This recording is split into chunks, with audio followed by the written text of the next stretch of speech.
Whether you are using a classic Shopify theme or the latest online store 2.0 format, you can usually access your header controls directly from the theme customizer.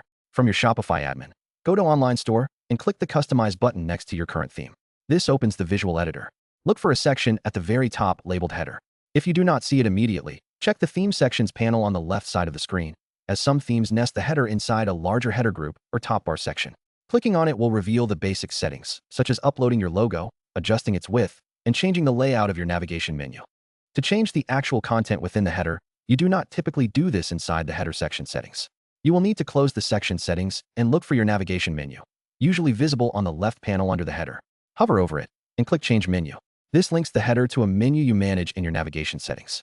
If you need to edit the links, exit the customizer and go back to your dashboard, then click on Content, followed by Menus. From here, you can edit your main menu to add, remove, or rearrange links.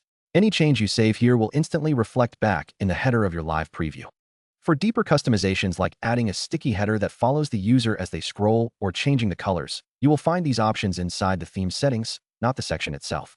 In the customizer, click the gear icon for theme settings and look for tabs like Layout or Colors.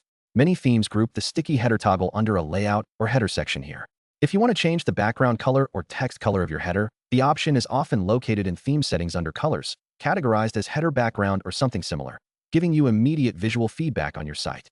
If you need to add elements like a language selector, a search bar, or social media icons to the header, scroll through the individual block settings within the header section.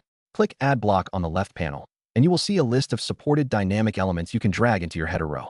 You can rearrange your logo, menu, card icon, and these new blocks by simply dragging them into the exact order you want them to appear.